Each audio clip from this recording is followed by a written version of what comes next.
Patriots are 15-0, and they have one more game to go to finish the regular season undefeated.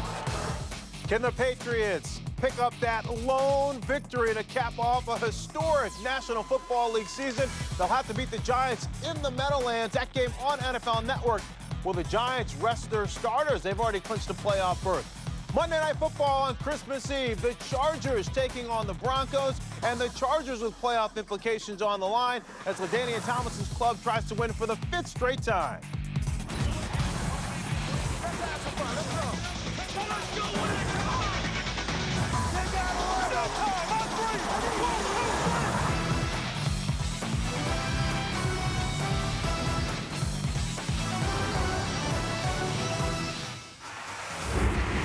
Week 16 of the National Football League schedule wrapping up over the Christmas holidays. Welcome to NFL Total Access presented by GMC. Fran Charles alongside Coach Jim Moore and Terrell Davis. Plenty to come on this 60-minute edition of NFL Total Access. Ahead on the show, just 1 week left in the regular season, and the NFC Wildcard is as wild as ever. 3 teams vying for just 1 spot. In the AFC, the Cleveland Browns could win and go home, or lose and move on to the postseason. We'll explain. Plus, with Christmas here, we'll share the warm story of the strong bond between Atlanta linebacker Michael Boley and his son. But we start with the Patriots' path to perfection, presented by Gillette. The Pats looking to go 15-0, taking on the Miami Dolphins Sunday, first quarter. Tom Brady to Randy Moss. And just like that, the Patriots on the board, 7-0. Pats up 14-0 in the second quarter. And this is what we haven't seen from the Patriots all year, TD. Well, they have it. When they need to use that running game, they definitely have the ability to run the football. 59 yards for Lawrence Maroney. Pats up 21-0, the longest run of Maroney's career. And it's back to Brady through the air. Jabbar Gaffney, coach, pulls it down, and he's gone. Jabbar Gaffney's coming through here recently. I guess the 4th receiver on a team stocked with great receivers, but he's doing a good job coming up with some key catches. Patriots up 28-0 late in the third quarter now. Cleo Lemon on a 4th and goal from the 1. He's going to keep it and try to get in the corner of the end zone, but he does not make it. Patriots 15-0. They win it 28-7. So the Patriots continue to rewrite the record books, 18 straight wins. It ties their own record from a couple years ago. Now the 5th team to win 15 games in a season, 71 touchdowns, breaks the record set by the 84 Dolphins. Scott Hansen now with more from New England. 'Twas the night before Christmas, and all through this house, not a creature was stirring because the Patriots are off until Wednesday. But Bill Belichick still held his regular Monday news conference, and if you're looking for an indication as to whether or not the Patriots will rest their starters, you can forget about it. Bill, yesterday after the game, you declined to say whether or not you would rest your starters. Should we assume that you won't reveal your plans all week? No, what I said after the game is what I'll do its best for the football team, and that's what I do every week. As usual, Belichick expects his team to focus only on the game in front of them, the Giants, which should be easy because this week there is no other team to which they could look ahead. This is the last game, so it's from that standpoint.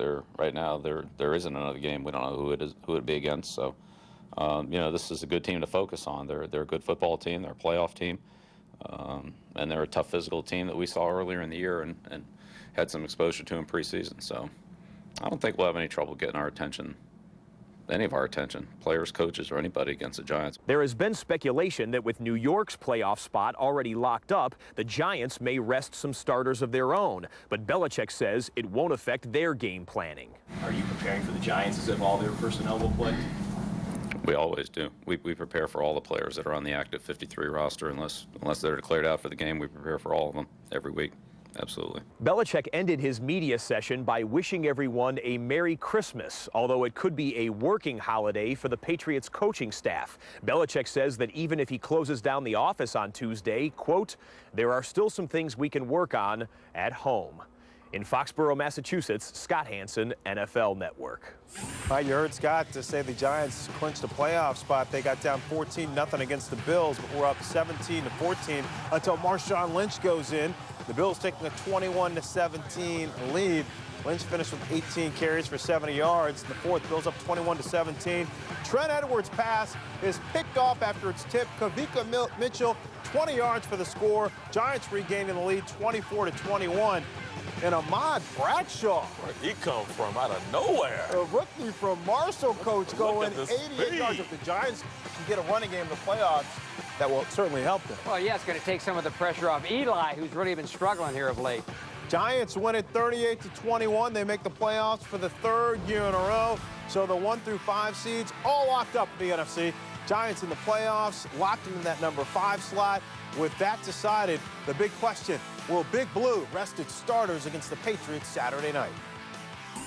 Quite frankly, it's not the kind of thing that I enjoy even contemplating. You know, this is the 16th game of the year. It is against a team that's 15-0. I mean, the competitive challenge is great no matter what. And I think that's where I would start from. You know, I would start with that as being number one is that, you know, we are at home. We are playing against a 15-0 team. It is highly, highly competitive. They are a very good team. You know, we need to play at our very, very best, and that's where I would start. Jim, you've been in this position before. What's the priority? Take care of your team or uphold the integrity of the game? Why are you laughing? The integrity? What? Jim? Well, the main thing is your main concern is your team and your organization. What's best for your team and your organization? But they don't want to put a bunch of guys down on the bench and get embarrassed if the Patriots, which I believe the Patriots are going to come out and do everything they can to win that football game. So I agree with Tom. It's a tough situation to be in as a head coach, but you start with the competitive nature of the game. You want to go out there and compete and do the best job you can. You start with that, and then you think, okay, now I got a playoff game next week. What am I going to do that can best prepare my team to be prepared for that playoff game? Well, so you've got to weigh both issues. Yeah, it's tough. Well, it's not easy. Well, you do, but you have to assess your players to see if they're injured, do they need to rest, are they sharp? And I understand that Eli hasn't been playing well. You want to get these guys playing well, taking that momentum into the playoffs. But this is not the game. This is not the game, not against the Patriots. This team, if you play this team and they embarrass you, what happens to your confidence now? And you don't really need to play your starters. Play the backup guys. Let your starters rest. You know who you're playing. You're playing Tampa Bay right now. Get ready for Tampa. Play your backups from the get-go? Yeah, why not? Let the starters rest because you're not going to gain anything by allowing your starters, especially Eli. I'm afraid Eli's confidence is going to be shaken to the core if he plays in this game and he doesn't play well. I can't agree with you. Okay. And usually we agree, and I agree with you, and I respect your opinion, but you're conceding defeat. No, I'm not conceding. Yes, you are. No, you're conceding the fact that you can't play well against the Patriots. The Patriots are going to get after you. They're going to get after your quarterback, and you're going to struggle. He's going to lose his confidence, your team. I don't believe in approaching So the you game have like confidence in Eli Manning right now? No, not necessarily, okay, but that's my I'm not point. worried just about one But he's guy. not going to gain confidence trying to play against the Patriots. It's not going to happen. So what do? Say, Eli, we don't think you're going to gain confidence. Why is the Giants the only team being scrutinized if they sit their starters down? Well, because they're in this position now where they're going to take on the New England Patriots. Their job is not to go ahead and beat the Patriots and stop their streak. You don't get trophies and awards for stopping the Patriots. The Giants beat us when we were on our streak. They knocked us off from being undefeated. Who cares about that team? It's a little bit different because if the Patriots win this game, then they're obviously going to make history. And the Giants, that is not the Giants' The Giants are going to have to ask themselves, do they want to be that team that history looks back on and we see that? That's not their problem. Right, plenty of questions that are going to be answered Saturday night right here on NFL Network. We're just getting started. We love it. We're getting fired up. Pats and Giants kickoff at 8:15. And you know what? We got a lot to get you ready for the game here on NFL Network, and it starts at 2 Eastern. NFL Total Access, the Patriots Path to Perfection, presented by Gillette. That's from 2 to 5. That will be followed by Total Access on Location, presented by Sears, from 5 to 8. And kickoff at 8:15. Still ahead on this edition of NFL Total Access. We will revisit Monday night's matchup, AFC West matchup between the Chargers and the Broncos, plus Vince Young and company. If they beat the Colts, they're in the playoffs. Will Tony Dungy rest his starters with really nothing to play for the rest of the regular season? And Wes Welker, Adelius Thomas, and Randy Moss have been great additions in 2007 as the Patriots have regained their swagger. The New England Patriots march to perfection continues. Brady wants to throw the football, fires, Moss, touchdown! Oh, man. Near sideline toss, and it's caught, touchdown! Moreeeee, the tailback, he blocks it across the 45, 50. He's going to go the distance. Ooh, I'm moving up. NFL Network in the building.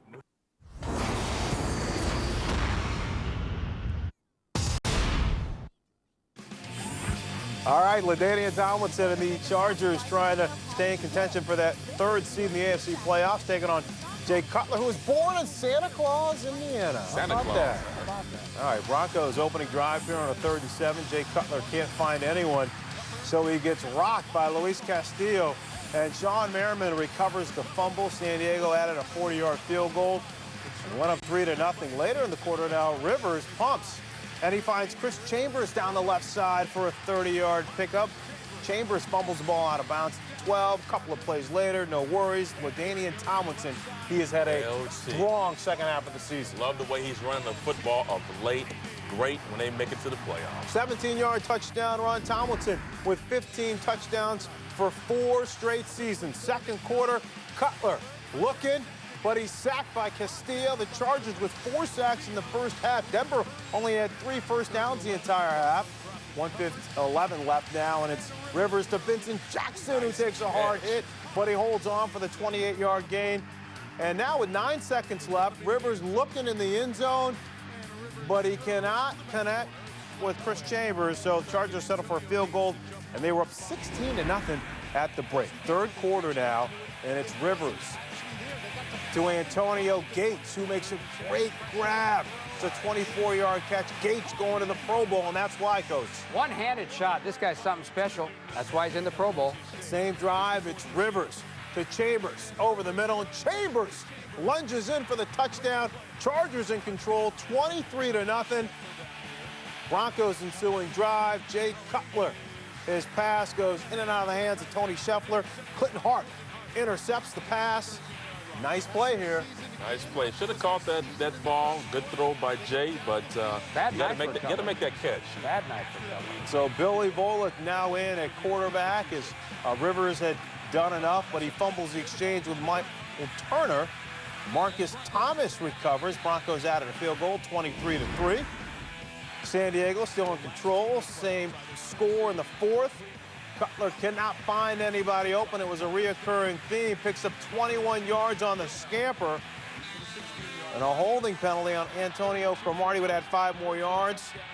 Cecil Sapp runs up the middle, picks up 1 yard. Next play now, it's Sapp again. And he's wrapped up again on a 4th and 1. So the Chargers could be gelling at the right time. And then towards the end of the game, a lot of jawing going on between Jay Cutler and the Chargers bench, in particular Phillip Rivers there.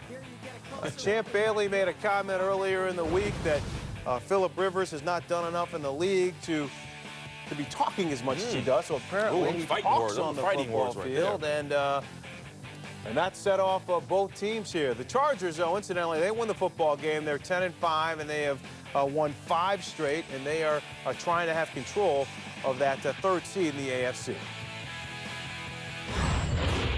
I liked what we did in terms of the balance offensively. Defensively, I think we just keep getting better. You know, we're still a real young team, and we can keep improving, and that's what we need to do. Keep improving each week, you know, and get ourselves ready to make a run. So here's the playoff picture of the AFC. New England with home field. Indianapolis locked in at that number 2 seed, so they'll get a week off. San Diego and Pittsburgh jockeying for that 3rd slot in the AFC. And, gentlemen, we're going to explain why that is important. And right now, San Diego's in control. If they win out and they win next week, they have it. So, right. Why it's important? Why is it important? Because you don't want to face Jacksonville, and you don't want to go to New England. And that's why it's important for San Diego to grab that 3rd spot. But make no bones about it. The playoffs are the playoffs. There's no easy road in the playoffs. So whether you're 3 or 4, you're going to meet some tough opponents. So you can't avoid everybody. But Jacksonville and then going to New England, I'd much rather wait to play New England, and so the 3rd slot would do that. I don't think teams, when they say, okay, now if we win this game, we're going to play this team. If we lose this game, we're going to play this team. Now, wait a minute. And then say, well, let's lose it so we get to play. Well, now, you wouldn't do something like that. But yeah. Oh, you have the preference. Oh, absolutely. Yeah, and they would much rather play Tennessee or Cleveland than they would Jacksonville. There's no question about it. Absolutely. And San Diego controls its own destiny, so if they beat the Raiders, they have it. If Pittsburgh loses next week to the Ravens, San Diego still has the number 3 seed. All right, let's flip down to the wild card scenario in the AFC between the Browns and the Titans. And the Titans are pretty much, it's in their hands. I mean, if they win at Indy, they're in.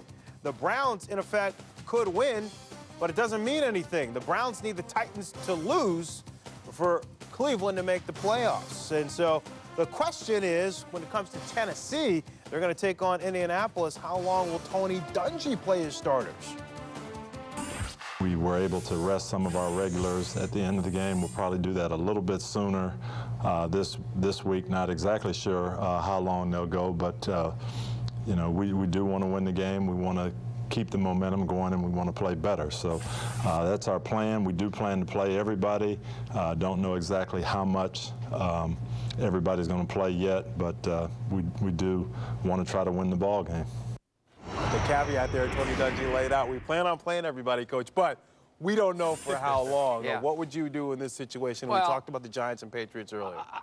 I would start our good guys, the starters, and I would have a plan going in as to, you know, how the game went, how long we'd play them and things like that. I would stick with the plan regardless of the score and all those kind of things. Knowing Tony, he's in the past, his history is he didn't play him much in this game. I don't think you're going to see Peyton Manning playing much. I don't think you're going to see Joseph Adai playing much. And I don't think you're going to see Reggie Wayne playing much. That's his history. And that's his responsibility, his football team. Heck with Tennessee or heck with Cleveland is really the case in this situation. Yeah. I mean, that's Cleveland's. If Cleveland would have won the game last week, they wouldn't have to worry about whether Indianapolis was going to play their starters or not. But I might be playing my guys a little bit more than Tony would play his, but at some point you pull them out and make sure they don't get hurt. I think that's the key.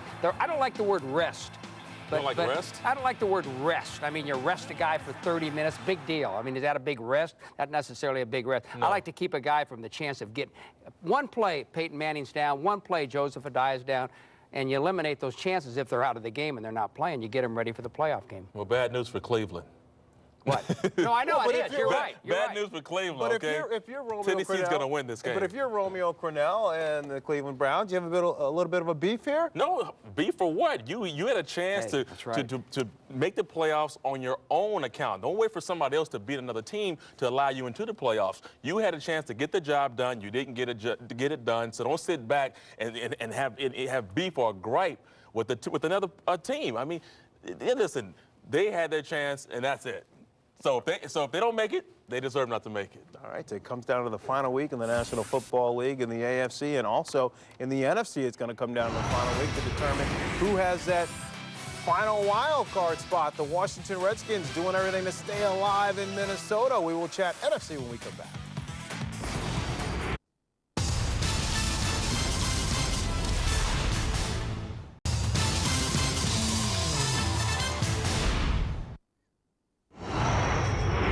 After suffering a high ankle sprain Saturday night against the Panthers, Terrell Owens is officially out for the final regular season game in Washington.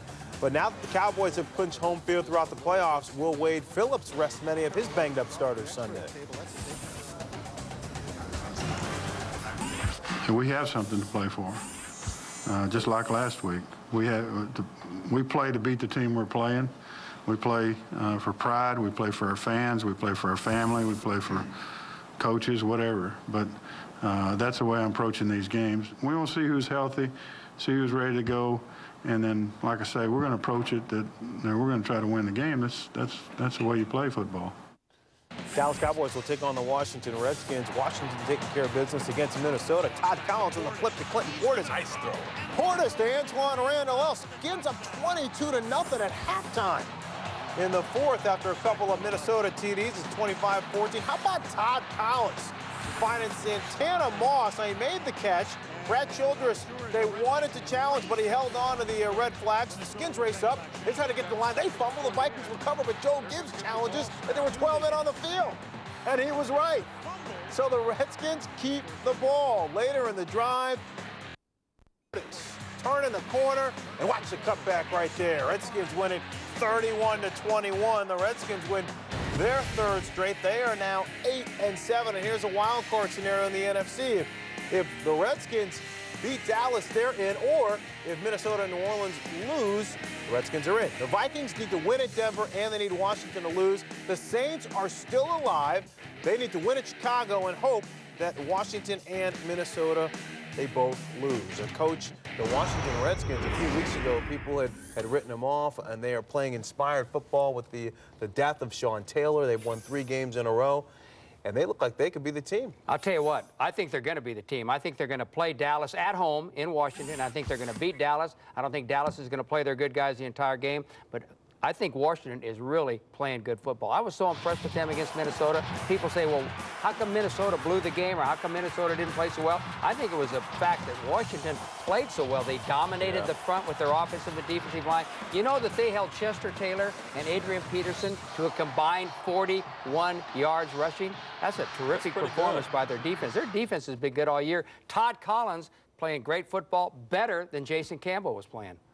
This is a good football team. How about the Minnesota Vikings? Tavares Jackson obviously definitely looked a little shaky. They'd won 5 games in a row, so they were we talked a lot about the Vikings and 3 weeks ago how good they looked, and then you saw them the last 2 weeks against Chicago and then against Washington. And the formula for beating this team is to try to stop the run, put the pressure on Tavares Jackson. The last 2 games, 1 touchdown, 5 interceptions. That won't get it done. Teams are putting 8 and 9 in the box. They're daring them to run the football. They're not getting a lot of production from the running. So now they want Tavares Jackson to try to beat them. He can't do it. He's a young quarterback. He's trying too hard. He's making mistakes, turning the football over.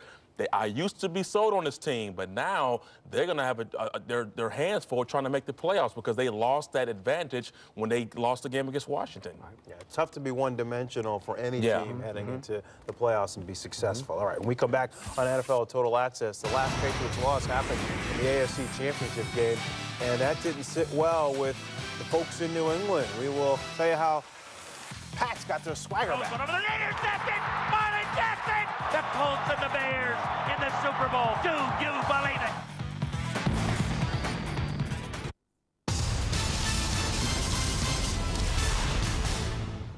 On NFL Total Access, we will bring you the emotional story of Falcons linebacker Michael Boley and his son Mikey.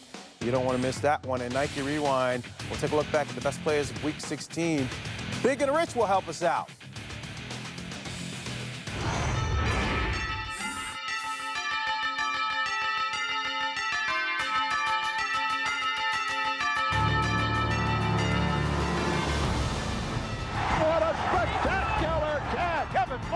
Touchdown! Moss dropped the football. Now he throws it back to Brady. He heaves it. Caught it! Touchdown! Patriots! The Patriots machine is in high gear. That was a thing of beauty. Undefeated. That's what it's all about. If you can score over 500 points, win the first 15 games of the season by an average margin of over 20, mind you, and still feel disrespected, then you're a mastermind at staying focused. But staying focused is exactly what New England did not do the last time they lost a football game, the AFC Championship game. Up 18 in the second half against the Colts, only to see that lead disappear, and along with it, a shot at a 4th Super Bowl in 6 years. New England's 2007 season has been about more than just winning. It's also about restoring their swagger. You win 3 Super Bowls, you have swagger. And the New England Patriots had plenty of it last season, riding their tidal wave of confidence to a 21-6 halftime lead over the Colts in the AFC Championship game. But when it was over, the Pats' swagger was over as well. Patriots have 1 timeout remaining. Brady looks, throws, it's intercepted. It is picked off by Jackson. Marlon Jackson on the intercept, and he goes down, goes to his knees at the 41-yard line. So with 16 seconds remaining in this 4th quarter, the Indianapolis Colts are headed to the Super Bowl. The Colts were king. The New England Patriots, with their established royalty, coveted the crown. At season's end, New England was determined to create a new swagger, building an offense with new weapons in order to catch and match the Colts' firepower. New England infused its offensive lineup with a superstar in Randy Moss and added standout offensive playmakers, Dante Stallworth and Wes Welker. The defense was not forgotten. Pro Bowler Adalius Thomas added as well. The result? The swagger is evident, full force. New England has been transformed from merely the best coached team to a talent-laden juggernaut. Dressing their new explosive weapons into Patriots red, white, and blue, a measured confidence now envelops the exclusive den known as the Patriots locker room. The Patriots' biggest offseason grab, Randy Moss, formerly known as Super Freak, always known as a diva, became a man on a mission. Another spectacular catch by this incredible football player. Tom Brady patted the egos and the stats of his newest weapons, and the Patriots were brazen in their use. Fires open, caught, touchdown, Wes Welker. Tom Brady right on the button with that one. The team coalesced under the umbrella of Bill Belichick's genius, a genius seemingly exposed by Spygate. But in many circles, Belichick's genius is continually reaffirmed by the destruction of each Patriots opponent that has followed the fateful week up in the Meadowlands. The Patriots embrace swagger, a winning swagger, a perfect swagger. They buy into their system. They chew on massive amounts of humble pie and collectively obey the demands of a laser-focused leader. Patriot swagger is not defined in typical ways. They do not walk onto the field expecting their mere presence assures victory. This team's demeanor is one committed to completing that day's task. Their swagger builds and is reinforced by the undeniable truth that thus far, they are simply the best at their job, winning. Patriots record watch: Tom Brady, one shy of Peyton Manning's passing TD record. Randy Moss, one away from Jerry Rice's receiving TD record. Patriots have scored 551 points, 5 away from tying the '98 Vikings single-season record. And that '98 Vikings team also featured a young rookie named Randy Moss. TD, who's the Patriots' biggest threat in the playoffs? Well, you would want to say Jacksonville or Indy, but I really believe that the Patriots are the biggest threat to themselves. And I say that because if they bring their best game on any given Saturday or Sunday, there's no other team in this league that can beat this team. Now, will they feel the pressure of having to carry that 16-0 record and try to go undefeated? If they can somehow not think about that record and push forward and go toward a Super Bowl run and play their best game, there's no other team out there that can beat them. I think the Indianapolis Colts clearly are the biggest threat to the Patriots. And it wouldn't surprise me, it would not surprise me if they go into New England for the AFC Championship and beat the Patriots. I think they can do it. Now, I'm not saying they're, wait a minute. That's a tough place to play, number one. And they've beaten them there before. Well, they have before, but not with this team. This is a whole different team. You're talking about the addition they made this offseason. This team is built for any type of game that any team can bring against them. They can counter that. They've got a strong rushing attack. They can throw the football. Their defense is ranked #1 along with their offense. I don't see any team, if they brought their best and New England brought their best. Have you checked out where the Colts are ranked offensively and defensively and takeaways and giveaways and kicking game? Have you checked out where they're ranked? They're up there. Right up there with them. Those are the two best teams in the National Football League. And on any given day, it can happen. The Colts could beat them in New England. It can happen. And I don't care if it's snowing, raining, windy, whatever. They could. I'm not predicting a win for the Colts. I'm saying it wouldn't surprise me if they beat them. I'll tell you what, the Colts are, I'm sure, happy that no one's really talking about them and the focus is on the Patriots. Yeah. And speaking of the Patriots, all week on NFL Network, we have complete re-airs of some of the more memorable Patriot games this season, beginning Tuesday with the Cowboys. Wednesday features the Spygate matchup and the showdown with the Colts. The Steelers game Thursday, followed by the thrilling finish in Baltimore, and we'll wrap it up Friday with the close call against the Eagles. And then, of course, Saturday night right here on NFL Network, it is the Patriots taking on the Giants. The Patriots will try to cap off an undefeated season kickoff at 8:15 Eastern. Our coverage gets underway at 2 Eastern. Well, still to come on NFL Total Access, there's Phillip Rivers and Jay Cutler. What were they saying to each other from the sidelines? We'll hear from Rivers when we come back.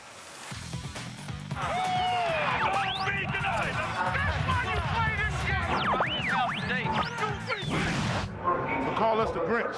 That's what we're here to do. We're here to ruin Christmas. Let's go. We land down. You better than this. Man, Brady, you just sit back there like this. Merry Christmas. We don't let nobody come in our house and mess with us in our house, all right? Y'all ready for a show? Another day at the office, baby. Let's go. Let's get it done. Team on 3. 1, 2, 3. Team. Let's go. Hold on. Be right back. See you in the postseason. That is the way to stomp your way into the playoffs.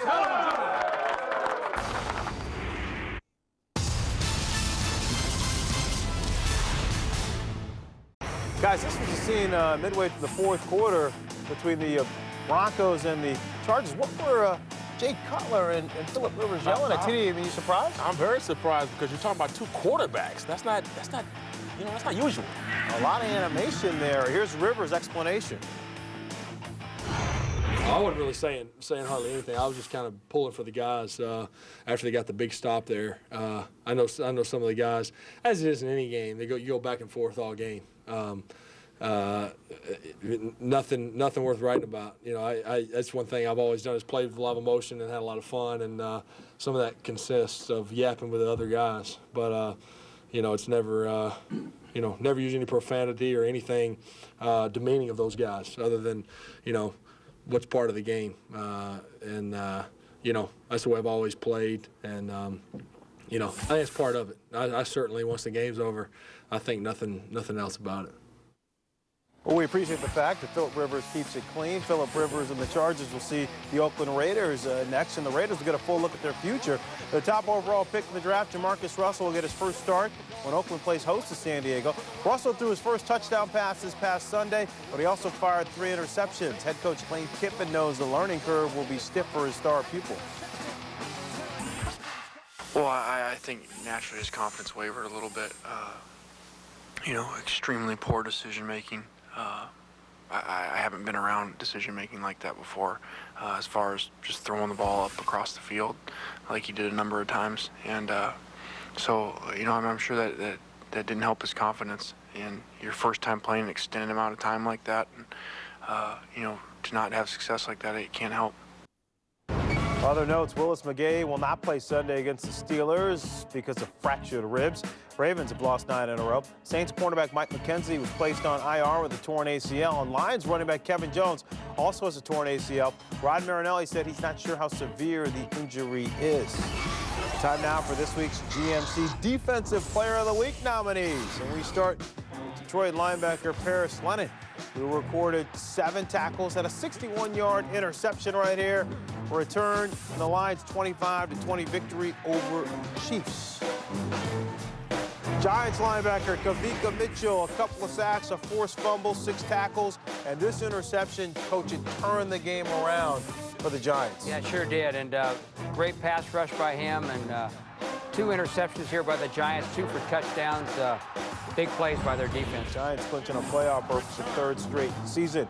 Bears linebacker Brian Urlacher, he's not going to the Pro Bowl, and maybe he's venting a little bit. 5 tackles and this 85-yard interception return for a touchdown against the Packers, killing the Packers' opportunity to get home field advantage. And how about Titans Pro Bowl defensive end Kyle Vanden Bosch? He's had a great season, 11 tackles, 3 sacks, and a forced fumble in Tennessee's victory over the Jets. Titans, they control their own destiny. They beat the Colts Sunday, as we mentioned, and they grabbed that final wild card spot. Niners Pro Bowl rookie Patrick Willis, 20 more tackles. A beast. I love the way he is playing football. And he leads the NFL in tackles with over 160.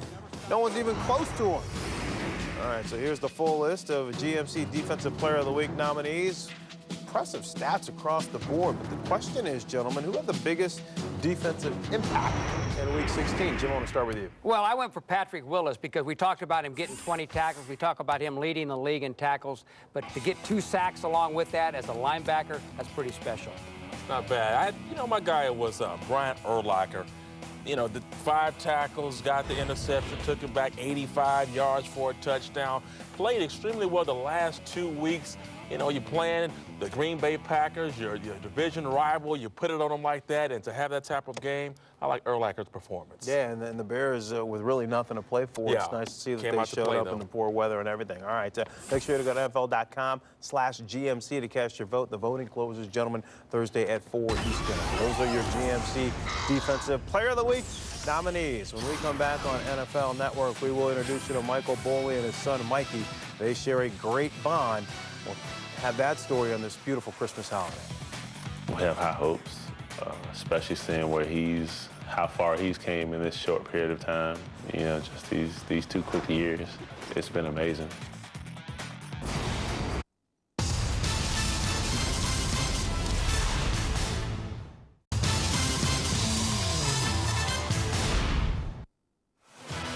Make sure you check out NFL.com for all the latest stats and player information and all the playoff scenarios. NFL.com, all the latest news around the NFL. All right, perseverance on the football field serves Falcons linebacker Michael Boley quite well. In a season that's been full of Falcon disappointment, Boley's a bright spot, leading Atlanta in tackles with over 100. Perseverance also serves Michael well off the field. Just ask his oldest son, Mikey, who's been in Dad's life since day one. Darren Horton now with more on this warm father-son bond over the chilly Christmas holidays.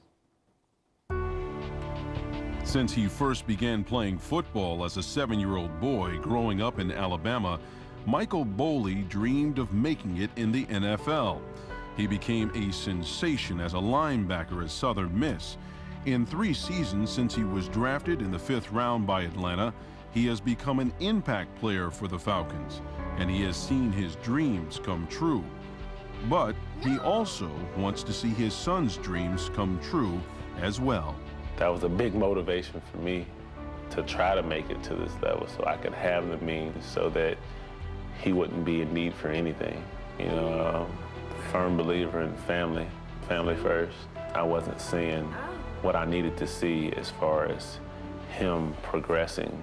At that point, I was like, well, this is what I want for him. Boley fathered 2 boys out of wedlock when he was in college, Mikey and Mikhail.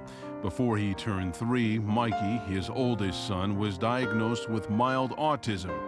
That's when Boley began to pursue getting primary custody of his son. He was able to do so during his rookie season in Atlanta, after proving that he could provide Mikey with better education.